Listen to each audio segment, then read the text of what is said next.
La Fundación Salvadoreña de Apoyo Integral se complace en presentar el cuarto informe del año 2023 del Observatorio MIPE. Este es un estudio que FUSAI realiza para conocer el estado de las micro y pequeñas empresas en el país. Quedémonos entonces con la presentación del resultado de la última encuesta. Muy buen día, un placer encontrarnos con ustedes nuevamente. En esta ocasión, pues, nos llena de satisfacción comentarles que tenemos el informe trimestral número 15 relacionado a lo que es las investigaciones periódicas de la micro y pequeña empresa en cuanto a su desempeño económico en el caso de los negocios. Para este estudio que hicimos a nivel de país, como es habitual, hemos tenido la oportunidad de entrevistar a 1.105 propietarios de negocios, tanto de la micro como de la pequeña, de los diferentes segmentos de mercado y sectores económicos. Y afortunadamente, pues podemos decir que estamos ya 3 años consecutivos cerrados, determinando de que hay microciclos económicos en las MIPES a nivel de nuestro país. Vamos a comenzar con los primeros resultados que tenemos y es lo relacionado a la situación de las empresas. Aquí tenemos la pregunta de cómo fue el comportamiento de su negocio en el trimestre que recién finaliza en comparación con el trimestre anterior. Para el caso de este estudio, el trimestre que finalizó, el cuarto del año 2023, comparado con el desempeño que se tuvieron las empresas en el tercer trimestre del mismo año. Y al poder analizar las cifras, en la pregunta encontramos que el 40.8% de los empresarios, aproximadamente 41 de cada 100 entrevistados manifestaron que tuvieron una situación favorable, versus 11 de cada 100 empresarios que manifestaron que su situación fue desfavorable al compararla con el tercer trimestre. Entonces podemos decir de que hemos cerrado un año donde las empresas le apuestan siempre a diciembre y se ha vuelto a repetir un ciclo que vemos todos los años. A continuación vemos lo que es el resumen de la comparativa de la respuesta de quienes dijeron que fue favorable su situación, 41, versus los 11 que manifestaron de que su situación fue favorable, y con eso quedamos con un indicador de situación de 29.4 para el tercer trimestre, para el cuarto trimestre, perdón. El indicador está subiendo en comparación con 7 que teníamos para el tercer trimestre. Este 29.4 lo que quiere decir es que los empresarios que manifestaron que su situación fue favorable superaron en 29.4% a los que manifestaron que su situación fue desfavorable. Sin embargo, al comparar esta cifra con la del mismo periodo del año 2022, podemos ver que allí sí ha disminuido. Tenemos una situación de empresarios en el cierre del año 2023 por debajo de lo que fue el desempeño del cuarto trimestre del 2022. De ahí en el tema de expectativa, aquí lo que vamos a preguntarle a los empresarios es cómo esperan que sea este primer trimestre del año 2024 en comparación con el trimestre que recién finaliza en el año 2023. 53 de cada 100 empresarios tienen una expectativa favorable, consideran que va a ser un buen trimestre, mientras que 9 de cada 100 han calificado que tienen temor a que el trimestre no sea favorable, que sea, digamos, en detrimento de los resultados que obtuvieron al cierre del año anterior. Al hacer esta comparativa, este cruce de estas dos respuestas, tenemos el siguiente gráfico que nos muestra lo que es el indicador de expectativa. Y este nos dice que 52 de cada 100 empresarios esperan el tercer trimestre un comportamiento de sus negocios favorable, versus 9 de cada 100 que esperan un comportamiento desfavorable, para quedarnos con un saldo neto de opinión de empresarios de 44. Es decir, 44 empresarios superan, en el 44% de los empresarios se supera por la opinión favorable a aquellos que tienen una opinión negativa. Este indicador, al compararlo con el desempeño del año 2022, podemos ver también que ha tendido a disminuir. Hay un poco más de opinión optimista, pero digamos no tan alta como fue en el cierre del año 2022.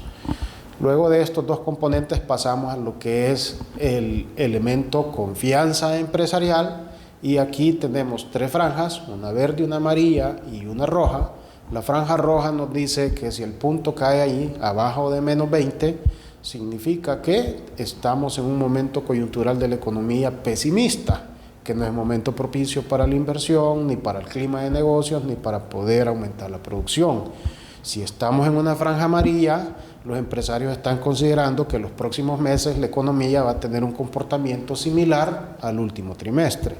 Y ya cuando el punto cae en la franja verde, mayor a 20 puntos, allí estamos diciendo que los empresarios consideran este momento propicio para la inversión, propicio para generar un aumento en la producción, lo cual nos dice este momento económico es optimismo.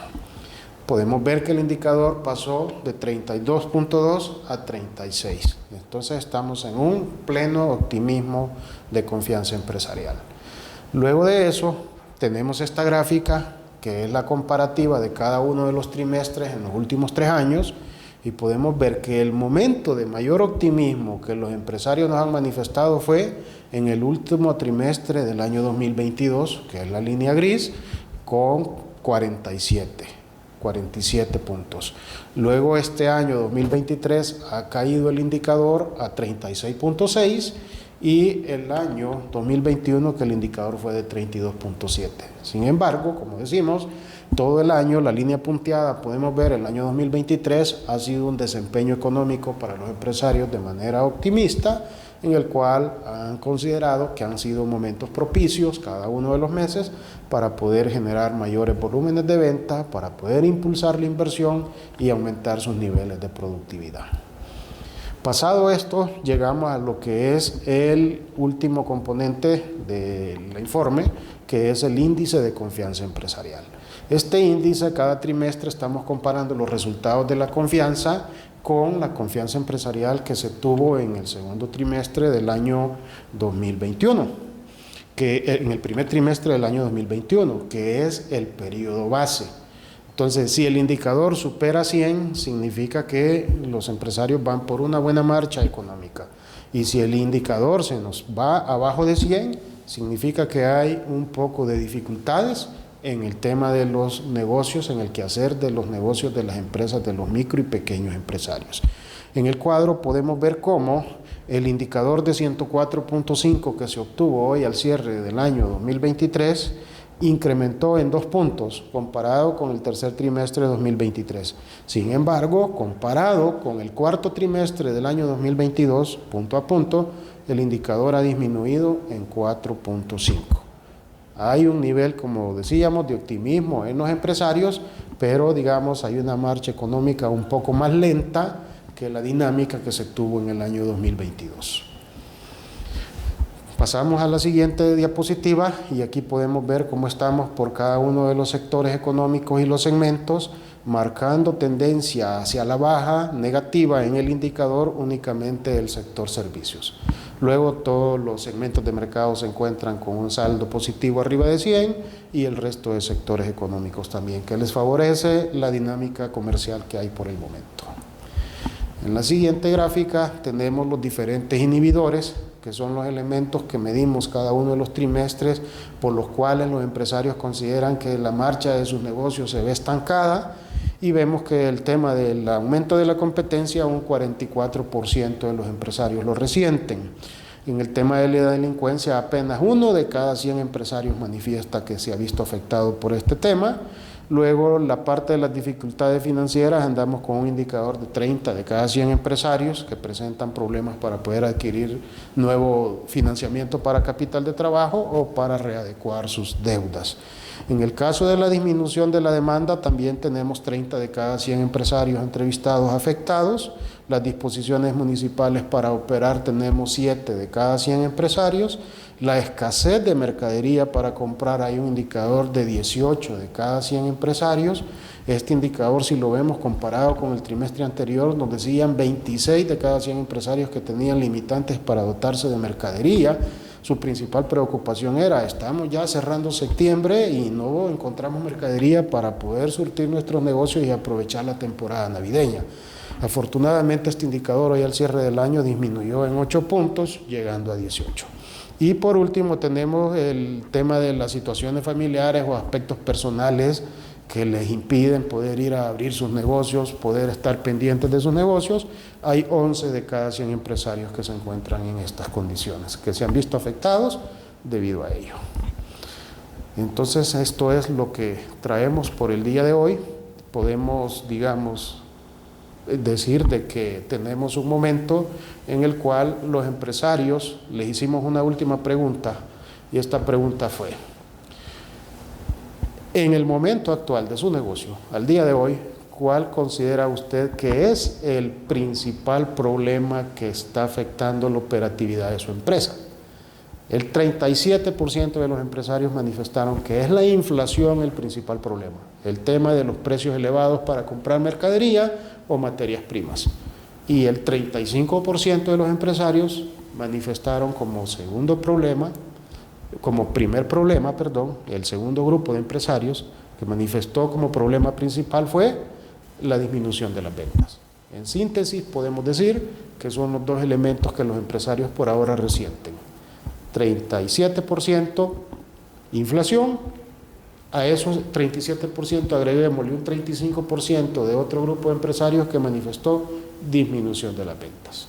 Con esta situación nos encontramos con el año 2024, esperando que el tema inflacionario continúe disminuyendo como se ha mostrado en los últimos 2 meses, digamos, para que el clima de negocios de los empresarios vuelva a tomar el dinamismo que se vio en el año 2022, donde recordémonos que cerrábamos un segundo trimestre de 2022 con un problema internacional de precios que ya comenzaba a sentirse en el país.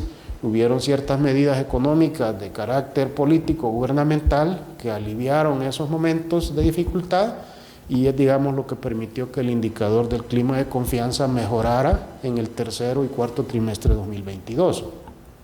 Otro elemento que antes de marzo del 2022 también era bien relevante y latente en los empresarios: el inhibidor de la delincuencia. Afortunadamente hoy podemos ver que únicamente 1 de cada 100 empresarios todavía resienten esta situación. Muchas gracias y esperamos verlos nuevamente con el próximo informe. Bienvenidos al cuarto informe del Observatorio MIPE. Esta es una encuesta que la Fundación Salvadoreña de Apoyo Integral hace a las micro y pequeñas empresas del país y que tiene la intención de conocer cuál es la situación que enfrentan nuestras empresas en este segmento y cómo desde las diferentes instancias vinculadas al sector podemos dar el apoyo que necesita. En esta ocasión tenemos el gusto de contar con la presencia del doctor William Pleites y el doctor Carlos Acevedo, 2 conocidos economistas del país y generadores de opinión que nos van a ayudar a entender mejor los resultados de este informe. William, Carlos, bienvenidos. Muchas gracias. Quisiera comenzar preguntándoles cuáles son las valoraciones generales que ustedes hacen de los resultados del informe. Bueno, yo en primer lugar quiero felicitar a FUSAI. Me parece que se ha logrado institucionalizar esta herramienta que es bien importante para irle midiendo el pulso a los negocios en este segmento tan importante del sector empresarial como son las micros y las pequeñas empresas. En este caso creo que los resultados que nos están arrojando son bastante congruentes con lo que se observa a nivel general. Tenemos un cuarto trimestre donde está reportando un incremento importante de las ventas con relación al año anterior, pero por otro lado, en términos generales también se ve un valor menor, ¿verdad?, con relación a lo que se experimentó el año pasado. Y eso tiene que ver, me parece a mí, quizá con 2 elementos que son quizás los más indagados en el estudio. Uno está relacionado con el impacto de la inflación que golpeó fuertemente en 2022, pero que siguió teniendo efectos en 2023, ¿verdad? Y por otro lado, el impacto que también está teniendo a nivel positivo la disminución de la inseguridad, ¿verdad? Creo que son como los 2 elementos que más han estado influenciando, pero que en el caso de los micros y los pequeños empresarios también les ha supuesto, sobre todo a los más pequeños, una descapitalización importante que está afectando el curso de sus negocios y que hacen que, si bien en términos generales se trata de un sector que ve con optimismo el futuro de la economía, ¿verdad?, y de sus negocios en particular, pues obviamente nos está diciendo pues, que hay que ponerle atención a los problemas que están enfrentando. Carlos. Bueno, yo destacaría ante todo el tono de optimismo en general, o en promedio, que se aprecia en el informe por parte de los microempresarios. Ahí habrá que distinguir entre lo que es su percepción sobre su desempeño en el último trimestre del año pasado y su expectativa sobre el futuro inmediato. En general, las valoraciones sobre el desempeño del último trimestre de 2023 son muy favorables, pero hay que tomar en cuenta la estacionalidad del cuarto trimestre, que es por las ventas del fin de año, diciembre, es normalmente un mejor momento, digamos, para los negocios, incluyendo, por supuesto, los microempresarios. Entonces, ahí hay una valoración bastante positiva, una mejoría con respecto al trimestre anterior, digamos, al tercer trimestre. Y luego están las expectativas sobre el futuro inmediato, en el cual el incremento, digamos, del optimismo no está marcado. O sea que ahí como que puede estar influyendo cierta incertidumbre sobre lo que trae este año, y eso modera el optimismo, pero en conjunto destaca el optimismo con que los microempresarios evalúan la coyuntura en la que están moviéndose. Gracias. Gracias. En el informe se menciona que el desempeño que tuvo la pequeña empresa durante el cuarto trimestre fue mejor que el de la microempresa. Para propósitos del estudio, lo que es microempresa se divide en 3 segmentos: el segmento de subsistencia, la micro simple y micro ampliada. Esto tiene que ver con la posibilidad que tienen o no de acumular capital con el paso del tiempo. El estudio dice que el desempeño de la pequeña empresa fue mejor que el de micro. La pregunta que tengo es, ¿qué puede estar explicando ese desempeño? ¿Acaso habrán temas como que la pequeña empresa hace mejor uso, por ejemplo, de medios digitales para vender sus productos? ¿Qué piensan ustedes al respecto? ¿Por qué esta diferencia en el desempeño en estos 2 segmentos? Yo creo que por 2 razones. La primera es porque la inflación, por supuesto, tiene un impacto mayor en las microempresas, independientemente de su tamaño, porque casi que es sinónimo de una suerte de descapitalización en la operación de sus negocios. También, al estar en un país en donde también se han disminuido sustancialmente la violencia, la inseguridad, han entrado también nuevos competidores y generalmente lo hacen en los segmentos más bajos, ¿verdad? Este me parece a mí que es una explicación. Y por otro lado, a diferencia de las pequeñas empresas, lo que están es probablemente inclusive capitalizando esta oportunidad, ¿verdad? Tienen un mayor acceso a financiamiento. A mí me ha llamado la atención, ¿verdad?, que si bien es cierto, es un factor que sigue siendo de los más importantes, la relevancia se ha ido disminuyendo. Carlos. Yo coincido con William en el tema de la inflación. Creo que la pequeña empresa tiene como un mayor colchoncito que la micro y más margen de maniobra para de alguna manera resguardarse de un entorno inflacionario. Entonces creo que por ahí hay un factor que podría explicar el relativo mejor desempeño de la pequeña empresa. El otro factor que seguramente Fusai sabe más es el tema de tasas de interés. Estamos en un entorno de tasas de interés más altas a nivel global por la política monetaria restrictiva de la Reserva Federal a partir de marzo del 2022, y entonces en general el acceso a crédito a nivel global, el fondeo se ha hecho más caro, y eso indiscutiblemente nos pega a nosotros y seguramente que pega a instituciones como FUSAI, que a la hora de fondearse va a tener acceso a crédito más caro, y ese crédito más caro a su vez pues necesariamente se le traslada a su clientela. Y de nuevo, los pequeños empresarios tienen mayor, digamos, margen de maniobra para lidiar con tasas de interés un poco más altas que los pequeños empresarios. Entonces creo que puede ser un factor que también podría estar afectando ese impacto diferenciado, digamos, entre pequeña empresa y microempresa. Sí, y de hecho lo que mencionabas, William, pues es un tema que sí pega bastante en este tema de descapitalización, porque con los temas inflacionarios el aprovisionamiento de inventarios es menor de parte de los empresarios por los precios, ¿no? Tienes que comprar cantidades menores y debido a los precios mayores no tienes la posibilidad de tener el mismo nivel de ventas en cuanto a volumen que tenías anteriormente. Probablemente puedas vender la misma cantidad y un poco mayor, pero a nivel de volumen sí, efectivamente hay un efecto en eso. Pero hay otro elemento que me parece importante, y es que sobre todo entre menor es el tamaño de una empresa, mayor vinculación hay entre la empresa y el funcionamiento de la familia, del hogar. Entonces, por supuesto, si estamos no solamente en un momento de altos niveles, de relativamente altos niveles de inflación, sino que particularmente en el rubro de alimentos, la descapitalización ocurre de una doble manera, porque se les aumenta el costo de la vida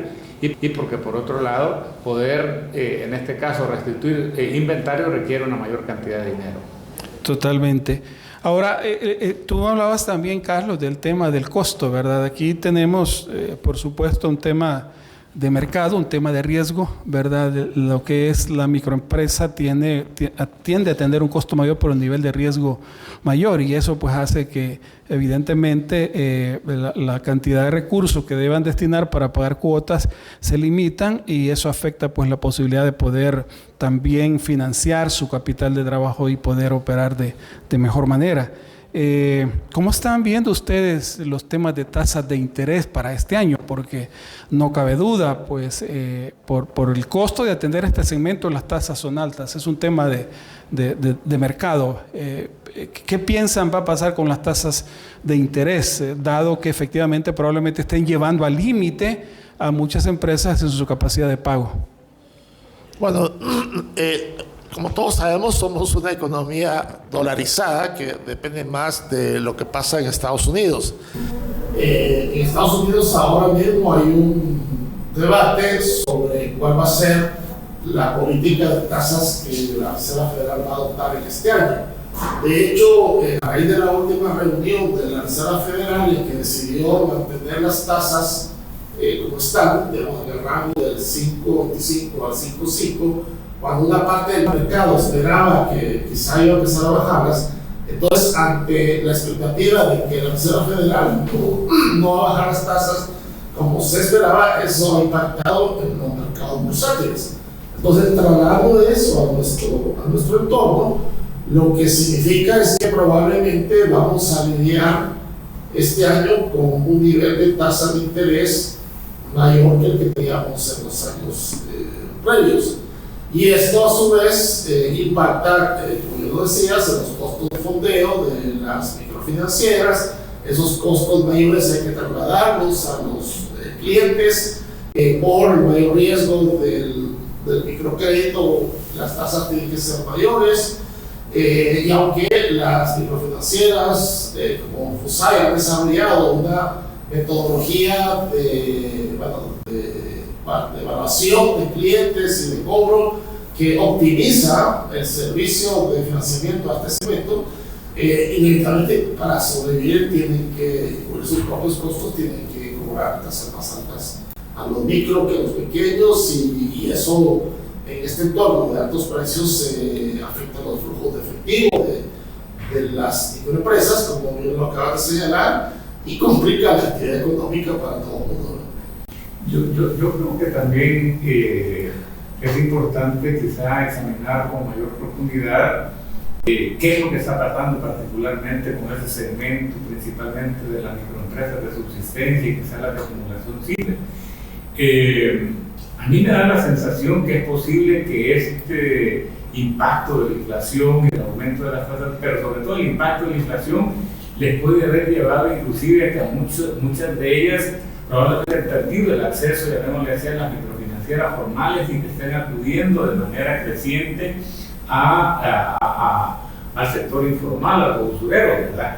Y entonces yo sí creo que es importante por eso examinar todo el trabajo que está haciendo FUSAI alrededor de la sistematización de información de las micros y pequeñas empresas, porque me parece que se pueden encontrar espacios para una política pública más eficaz.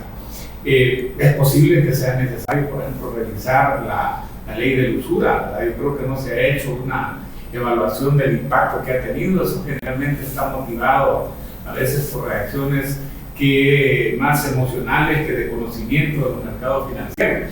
Y por otro lado, me parece a mí pues que, tomando en cuenta el impacto que tienen las microempresas en la generación de empleo, en el freno a las migraciones, probablemente podría haber un espacio ahí para pensar en algún tipo de subsidio, que me parece que con el desarrollo que han tenido las microfinancieras podría ser relativamente fácil de implementar. Perfecto, gracias. Dentro de los inhibidores que muestra el informe, habla del aumento de la competencia y una disminución en la demanda. Estos dos inhibidores destacan en esta última encuesta. ¿Qué riesgo ven ustedes en el sector MIPES, dada esta combinación de inhibidores? Bueno, yo creo que otro elemento que hay que tener en cuenta, que está relacionado con lo que habíamos dicho, pero que contribuye a responder a esta pregunta, es el hecho de que un porcentaje importante, no desdeñable, de las microempresas está cayendo en pobreza, si es que no estaba. El aumento de la inflación, entre otros efectos, ha tenido el aumento de las tasas de pobreza. El 2022, que es el último dato que tenemos, el número de salvadoreños en pobreza llegó casi a 1.900.000 en pobreza y casi 600.000 en pobreza extrema. Gente que come salteado, ¿verdad? Gente que ha tenido que reducir el consumo de su dieta para poder cubrirlo.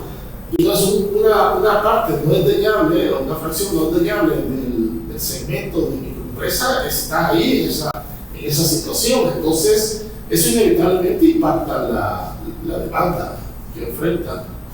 Porque ellos son microempresarios, pero además son consumidores, obviamente. Entonces, si los precios de los alimentos han aumentado el 40% en los últimos 3 años, es inevitable que resientan esta situación. Yo honestamente, al examinar los inhibidores en general, la sensación que a mí me quedó es, miren, pareciera ser que el impacto de los inhibidores ahora en términos generales es menor, ¿verdad? Aunque por supuesto prevalecen algunos con un impacto alto. De aquí, este tema del aumento de la competencia y la disminución de las ventas como que están estrechamente relacionadas. Pareciera ser pues que hay un segmento de mercado que en la medida que la situación socioeconómica se acentúa para determinados segmentos, genera más competencia, que es un poco lo que estamos examinando y que es lo que se está viendo de nuevo principalmente en esos estratos de menor tamaño de la microempresa. Perfecto, correcto. Ahora, el tema de expectativas, también estamos viendo, y algo comentaron ustedes, pero me gustaría que profundizara. Estamos viendo que si bien es cierto hay expectativas positivas, de nuevo si uno hace la comparación con el mismo periodo del año anterior, esta expectativa positiva es un poco más baja, era más alto el número de empresarios que estaban esperando, digamos, un año o un trimestre un poco mejor. ¿Qué están resintiendo los empresarios? ¿Qué están viendo en el corto plazo, digamos, o en los próximos meses como para que les haga estar optimistas, pero no tan optimistas como estaban el año pasado, o menos optimistas, digamos? Bueno, yo diría, ¿verdad?, que en primer lugar, quizá la valoración general que nos demuestra el informe es que nos dicen, miren, diciembre fue bueno, pero quizá fue más bueno diciembre del año pasado. ¿Verdad? Eso es algo así que de alguna manera me parece que está de trasfondo. Y lo otro que yo veo es que no hay que olvidar, ¿verdad?, que casi siempre los años electorales generan cierto nivel de incertidumbre, ¿verdad? Entonces me parece a mí pues que estamos precisamente pues en un año, cuando se pasó esta encuesta, venían 2 elecciones hacia adelante y si bien es cierto tal vez no había tanta incertidumbre con relación a los resultados que se iban a generar, pero digo siempre los eventos electorales generan algún nivel de incertidumbre. Yo creo que en el informe queda explícita la preocupación por el alto costo de la vida. Un montón de gente lo siente esto, aparece en este informe, aparece en las encuestas de opinión que han hecho las universidades, la UCA, la Gavidia. O sea que la misma gente dice que una vez, digamos, desmanteladas las pandillas, el tema de la seguridad ha perdido prioridad y el tema de la economía y particularmente el alto costo de la vida es ahora el gran tema de preocupación. Entonces yo creo que las expectativas no tan positivas, o digamos menos positivas, para ponerlo así, porque no es que sean negativas, ya, son menos positivas, están más atemperadas por la incertidumbre de qué es lo que viene en términos económicos. Creo que el alto costo de la vida es un componente que está ahí incidiendo bastante. Y como mencionábamos anteriormente, el problema es que los precios han subido. No van a bajar. Van a seguir subiendo, quizá a un ritmo menor, pero no van a bajar. Y con la población que tiene ingresos que apenas le alcanzan para cubrir la canasta o no le alcanza para cubrir la canasta, con un poquito que los precios sigan subiendo, se ven más asfixiados y más ahogados. Entonces yo creo que ese es básicamente el principal problema, la principal preocupación de la gente, que la hace ver no tan optimistamente el futuro cercano. Perfecto, gracias. Y a nivel sectorial, ¿qué están viendo ustedes? Bueno, a mí lo que me llamó la atención del informe es justamente el desempeño del sector servicios, ¿verdad? O sea, que es prácticamente el único que demuestra inclusive una reducción del índice de confianza por debajo del 100%, y que si uno examina la tendencia de mediano plazo, también ahí hay varios años en los que el valor baja de 100, ¿verdad? Honestamente, creo que es un tema, y para eso sirven este tipo de investigaciones, que es algo que merece que se haga probablemente una investigación más profunda, ¿verdad? De ahí sí me llama la atención los valores que alcanza particularmente el índice en el caso del sector de producción y el del sector agropecuario, que creo pues que de alguna manera estaría evidenciando que hay una mejora en general en el clima de negocio, ¿verdad? Yo creo que en ese sentido, como dice Carlos, aquí el gran mensaje que se le tiene que trasladar al gobierno es, ¿verdad?, que en efecto, una vez consolidados los avances en materia de violencia y de seguridad, ahora el gran desafío que tiene la nueva administración es obviamente cómo levantar las tasas de crecimiento económico y de generación de empleo. O sea, pero sí a nivel sectorial sí la atención. No tendríamos que investigar un poco qué es lo que ha ido detrás del comportamiento de este sector para que expliquen esos resultados. De acuerdo, Carlos, y el tema del hijo es una de las apuestas que hay, ¿verdad?, del actual gobierno. ¿Podrá verse beneficiado el sector de la FIPE de esta apuesta? Bueno, yo en lo personal coincido que El Salvador, dado que no tiene mucho recurso natural, pero tiene unas playas bonitas, puedes desplazarte rápidamente de la montaña al mar, etc. Creo que es la apuesta que tiene que hacer. Ahora, con todas las cautelas, ¿verdad?, un turismo ecológicamente ambiental, no te vas a acabar el medio ambiente por traer turistas. El tema de la gentrificación, ¿verdad?, que estamos viendo ahora con el alza de los precios de los terrenos, que afecta a la gente de escasos ingresos que ya anteriormente no tenían para una vivienda y ahora mucho menos. Entonces, eso enlaza con una política de construcción de vivienda de interés social.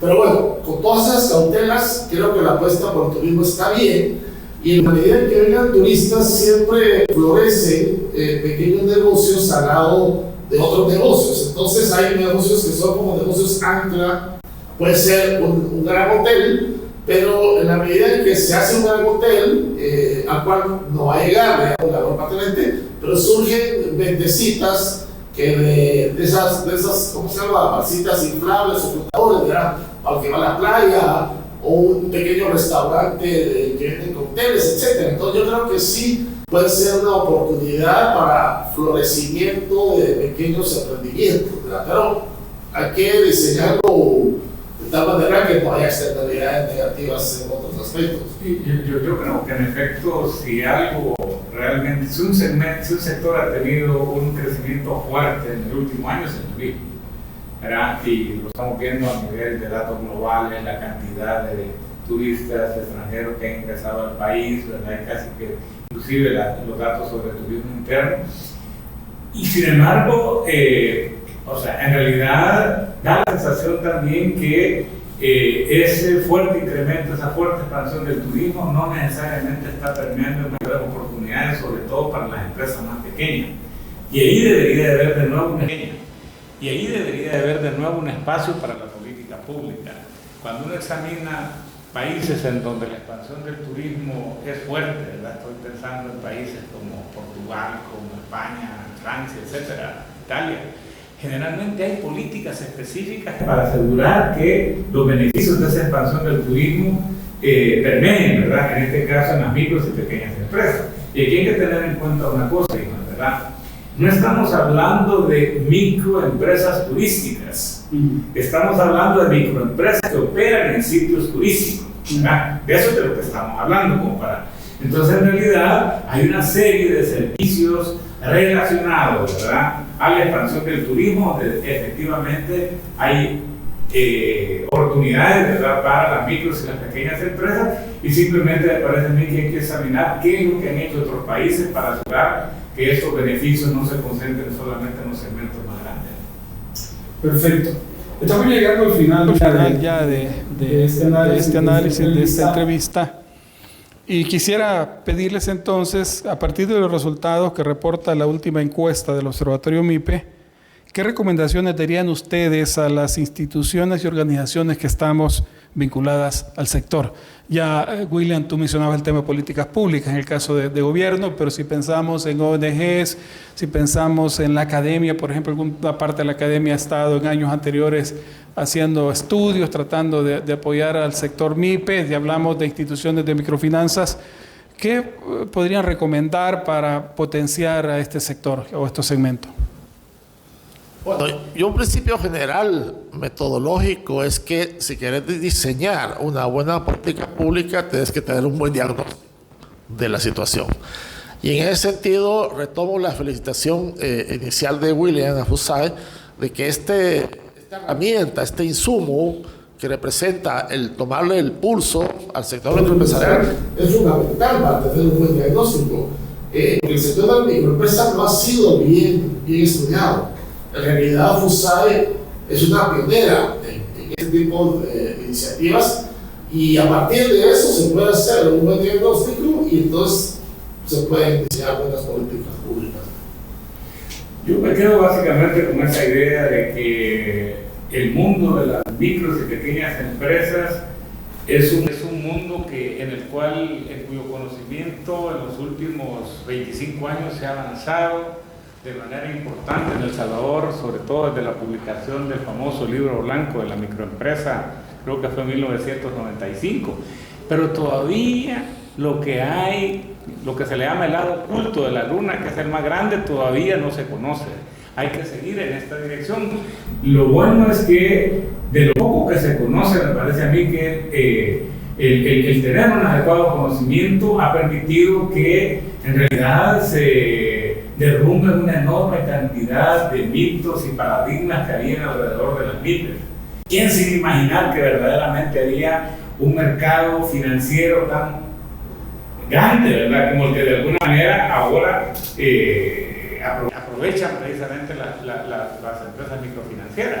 Y como digo, si en la medida que vayamos conociendo mucho más cuáles son los inhibidoras, cuáles son los obstáculos para la formalización, en la medida que veamos de qué manera se puede, por ejemplo, aprovechar oportunidades como la expansión del turismo, entonces en esa medida seguramente pues que tanto el gobierno como las microfinancieras como la cooperación internacional, me parece a mí pues que van a disponer de mejores elementos para que sus programas, sus políticas sean mucho más eficaces. Sí, y yo creo que en ese sentido es necesario articular los diferentes esfuerzos, ¿verdad? Porque creo que hay algunas iniciativas y la Fundación trata un poco de hacer ese enfoque, trata de, como bien tú dices, conocer mejor y saber cuál es la problemática y cuáles son las oportunidades que tiene. Sí hemos concluido que el segmento es un segmento resiliente. La verdad es que haber salido de la crisis de la manera que salió el segmento, todos nos quedamos impresionados porque todos los analistas o todos los pronósticos eran que íbamos a tener un colapso masivo del sector de microempresas. Yo recuerdo la discusión de alguna manera que teníamos con las calificadoras de riesgo, ¿verdad? Con la institución integral, que no creían que íbamos a salir adelante, pues que íbamos a tener un problema de mora severo. No resultó así porque el sector sí es un sector luchador y vale la pena apostar, vale la pena hacer el esfuerzo, como ustedes dicen, para potenciar lo que hay ahí. Importante, las estadísticas hablan de que genera entre 60 y el 70% del empleo de este país, entonces vale la pena entonces hacer el esfuerzo, vale la pena montar todo un esquema de apoyo y de políticas públicas para su desarrollo. Señores, muchas gracias por sus contribuciones, son valiosas. Esperamos contar con su presencia en futuras reportes. Si hay algo más que quisieran agregar que tal vez no ha sido abordado hasta ahorita, pues perfectamente lo pueden hacer en este momento. No, solamente exhortarlos a que sigan este esfuerzo, tomarle el pulso, ¿verdad? Que como decíamos, es un sumo fundamental para una atención más eficaz de las necesidades del sector y para el crecimiento del país y la generación de empleo. Yo solamente, quizá, sobre todo por la relevancia que ha tenido el fenómeno inflacionario en los últimos 2 años, me parece pues que estudiar a fondo el impacto que está teniendo o que ha tenido este fenómeno sobre los microempresarios, sobre las personas que trabajan en el sector, es algo que creo que vale la pena hacer y ojalá que las entidades del gobierno correspondientes también se interesen en ello y ojalá se pudiera hacer algo en conjunto con FUSAI. Perfecto, William. Y bueno, están nuestros técnicos seguramente escuchando esta recomendación. Creo que, dado que es el principal desafío de este año, como tú dices, vale la pena entender mejor cómo está afectando al segmento y cómo nosotros podemos apoyarlo para que salga adelante. Muchas gracias a ambos por sus aportes y estaremos entonces en un próximo reporte, en una entrevista como esta, conociendo mejor el mundo de las MIPES en El Salvador.